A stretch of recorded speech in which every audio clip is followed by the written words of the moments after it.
go get them again. What's going on, fragrance family? Welcome to another episode of Samplin Samples. Every Sunday, we're sampling. This series is where we're scent as much as this little sample lets me. It is my scent of the day today, and I'm going to give you my thoughts on this particular fragrance and perhaps some final thoughts here. If I'm going to get a bottle, is it sample worthy for you, or is it the end of the road for me on this channel? You're not really going to hear about this particular release anymore. Today's sample is in the, how can I say this, the beaucoup dollars section of my channel. This stuff's expensive. You have to have your wallet out. This is where it's important to sample. This sample is the Moon from, of course, the Desert Gems collection from Frederic Malle. So one of my goals in 2022 was to at least sniff this line. I was very much intrigued of this line from Frederic Malle. Obviously uber expensive, but I was getting more into my Frederic Malle collection, and I really wanted to see what the darker fragrances from the Malle collection and the Desert Gems collection, what they had to offer. So this is a first on my channel, but it's not going to be a last on my channel as far as speaking about this line. Now, again, there's the difference between sampling, getting a bottle, reviewing, and things like that. So that you're gonna have to stay tuned and see what's going on. So I'm sure a lot of you have wondered what my thoughts were on these Desert Gems. So here's one of them, the Moon. Let's get into it. Let's take a look at some stats on this one. His release date was back in 2019. Concentrations eau de parfum. The nose behind this one is Julien Rasquinet. I believe this is his debut to the Malle line. It's almost like a promotion of sorts for Monsieur Rasquinet. I'm saying welcome to the big boys club. You're not in the big boys club unless you do a Malle. Major notes to my nose in this fragrance right here. Raspberry, good wallop of it in the introduction. Leather and oud. Let's delve into this one. Like I said earlier in the video, this is my scent of the day, but we are going to drain the end. There you go. Boom. Now, oh, she's nice. The opening to the Moon truly transports me to Middle Eastern perfumery. When looking at the note breakdown, many people may gravitate towards the raspberry and the oud, but also others would gravitate to the saffron rose oud combo that we're all so familiar with. There's so many out there, and it may make you think twice of sniffing this one. This scent is so far off the typical rose saffron oud combo, but at the same time, it isn't. I'm hard pressed to say that none of these notes are primary, but at the same time, they aren't. The most prominent is the oud, but even then, it's the backbone of the scent. That's where the oud is in this release. So up top, the Moon starts off with a raspberry note.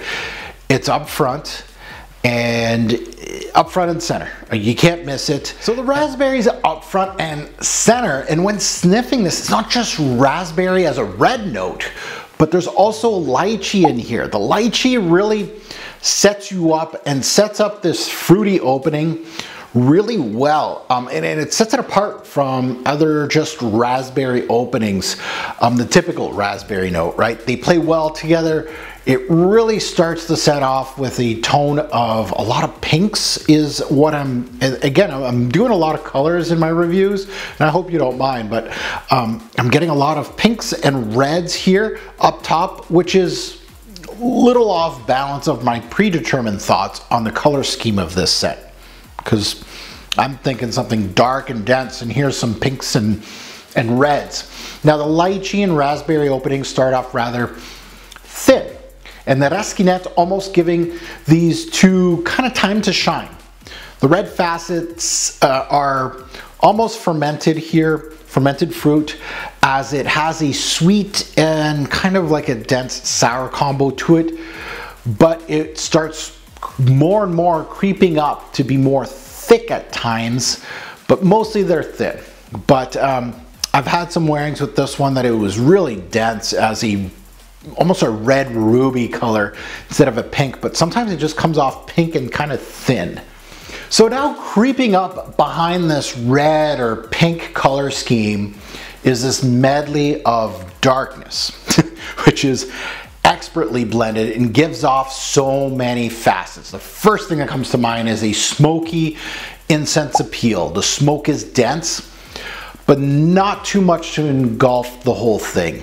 It takes this red theme, thins it out to be part of a smoky idea. This is where the moon starts smelling like raspberry shisha smoke. That's my best image of this opening. The interesting part of the moon is, from wearing it, is from afar, this smells just of the smoke and berry. So kind of picture walking by a shisha shop that people are only primarily smoking raspberry kind only because it's on sale, we'll say. So that's where, from afar, this is what this fragrance kind of smells like in the top. Putting my nose closer to the fragrance, it not only gives me that vibe, but I start getting more of a tobacco-like quality. So there's more depth to it. There's some herbs here coming through. I smell the saffron and some spices, mainly a cumin-like spice, but not too much of it, but it's there. I felt at this point the smoke and fruit notes melded to perfection, and with secondary notes of herbal qualities and spicy qualities round this up to give it complexity and of course some depth. The thought process when sniffing this part of the moon is, when I'm up close to the scent, is that I'm in the middle of the shisha shop with a spice market afar in the distance, but you can still smell those spices. I can start at this point smelling oud and rose. The Turkish rose here blends very well with these opening notes of the moon. Then when I thought I got this scent, right? Okay, it's a, raspberry, lychee opening, really nice thin redness, and then it goes into more of a shisha, smoky incense tobacco thing. I'm like, okay, I got this, right? This is what the moon's all about. Then animalic leather pulls through. The animalic part could be from the oud or the cumin, but there's just a slight punch in this release. And it's not big and bold, but it's there. And it's an accord that I keep wanting it to basically push even more the boundaries of this scent. I'm like, I'm paying beaucoup dollars. Give me that weirdness. It never does. It just teases you a little bit. And that's a great thing about a nose, a parfumier, is that they balance things so well, and you want more of certain things. Not to a point that you're like, it needs more. No, there's a lot in here. Now, when the leather introduces itself, it reminds me a little bit, and I don't think this thing has been compared to Tuscan leather. And it's like, okay, leather and raspberry, of course, you're going to, compare these because of the reference, but this is so much more than that. That's just a portion of this thing. The moon has, first of all, the lychee note that gives off a different fruity aspect. Also, it has rosy qualities here. It's quite unique, not found in many scents. Also, this has oud that I feel is a central part of the moon, though the leather seems more prominent in some wearings of this release. So complexity through the roof. Really great opening to a scent, and it really does have those building blocks. So this opening in the mid of the moon is a smoked raspberry with spices that are nicely muted, herbal tendencies, oud, rose, again, the rose mildly muted, and leather. The complexity through the roof. The execution by Reskinet is exquisite. And the scent profile, not that it's a new scent profile, we've smelt this before, maybe not all together, but it's very well orchestrated. It almost feels like there's 3 scents blended into one, and he just went, okay, this is what I want. High up the volume, put the volume down on this, and it worked well. That's one thing. There's something about complexity, and then there's another thing about complexity, but well orchestrated. Reskinet, no doubt, of course, an up-and-comer. I can't even call him an up-and-comer anymore. He's here. Awesome, awesome blend here in the top. Now into the mid to the deep dry down, you still get that punch of red, which is kind of surprising. It's definitely mellowed out, but very surprising that I'm still getting that lychee raspberry note. This is where the Moon's bigger, bolder notes start working themselves into the scent. Most notably is, of course, that leather. I start getting more woods here. The oud here isn't barnyardish. It isn't actually really that big or bold. It's always lurking around in this scent. And that's one thing that really intrigued me, is that I was trying to find those three, you know, those notes, the saffron, rose, and oud, and kind of, okay, it's not in that realm, but it is in that realm. They all play their part. And I feel like the saffron and rose are muted in a way. They still play their role, but the oud is the central one that really is lurking around. The main theme here is, in the deeper dry down, is a dark, smooth leather, smoky incense, some woods, and we'll say woody oud, of course, some patchouli to give the scent some earthiness, so it darkens so much. Overall, blending's awesome. It's outstanding. Created smoothly, balanced well, complexity's there. The more I wear it, the more I start appreciating it more and more. I don't know how much I'm going to appreciate this one, but I do.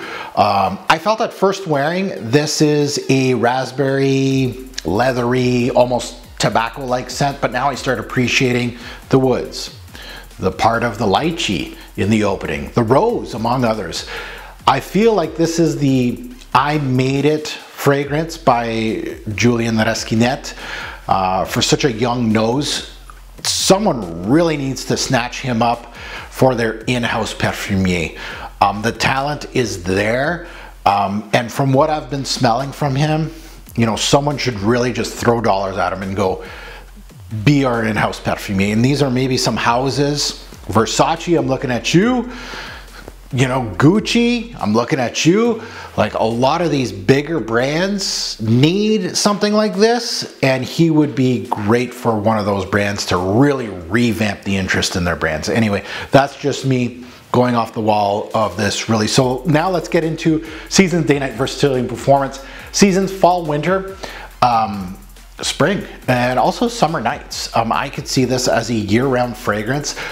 Be light on the trigger. Don't do what I just did. It's going to make you nose blind. Day or night, mostly a nighttime scent. Come on, it's named the moon, so wear it at night. You don't have to. Versatilities, I want to put it average. You can really say that it's below average, and I wouldn't hate you. I would know what you mean. This is, again, one of those. There's a lot of artistic fragrances, complex fragrances like these. They're more of a mood statement. And that's where I'm at with a lot of these fragrances that I'm really interested or in love with, is that it's more of a mood. It's me, right? Right now, it's April. There's still snow on the ground. Can I wear this outside? Wearing this casually? If I want to during the day, why not? Probably best for night, but I can do it. Performance. My little sample gave me longevity 12 plus hours. I don't think that is going to be a weakness for it, is performance. 12 plus hours with beast projection. This stuff is nuclear. I absolutely destroyed my fragrance room by wearing that much of the moon right now on video. I am starting to get kind of nose blind to it. I'm missing some things. So there you have it for performance. It's not lacking. Now, at the end of the day, what can I say about the Moon by Frederic Malle? Home run. First of all, this thing is highly compared to Fidelis from Histoire de Parfum, from the same nose. So I can't wait. I have mine. Box is in hand, bottle is in hand. You are going to see an unboxing of this in the next few months. It is just sitting there in queue to get unboxed. I can't wait to unbox it. But let's get back to the Moon. These desert gem fragrances do require time and wearings to truly enjoy them. And this is one thing from sampling samples. If I have to give you a thought process is, and again, I enjoyed this one from step one. This is not a prime example of it, but if you're sampling something the first time and you don't really like it, put it in the sample drawer, try it again months later, years later, weeks later, whatever, and you may get something different.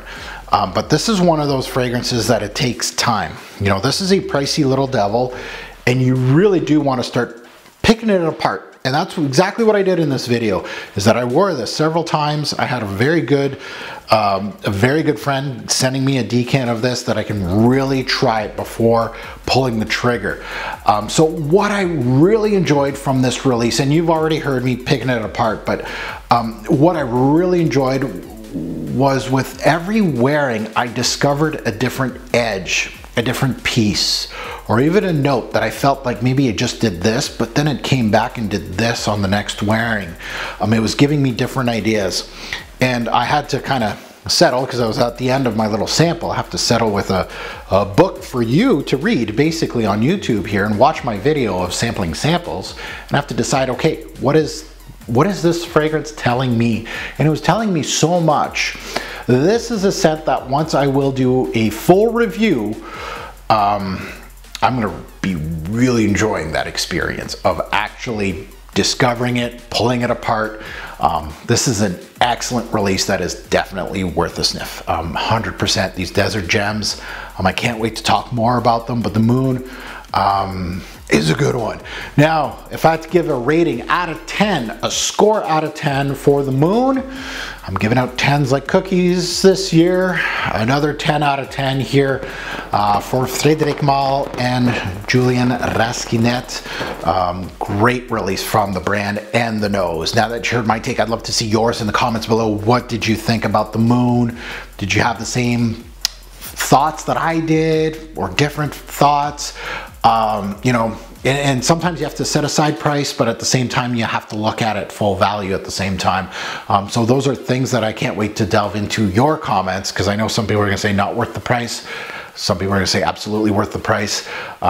It's not a whole deciding factor in a fragrance review for me, but it is a factor. As always, a great or poor fragrance will make a lasting impression. Choose your uber expensive fragrance buys wisely. Choose those ones wisely. Thanks for watching, YouTube. Have a good one.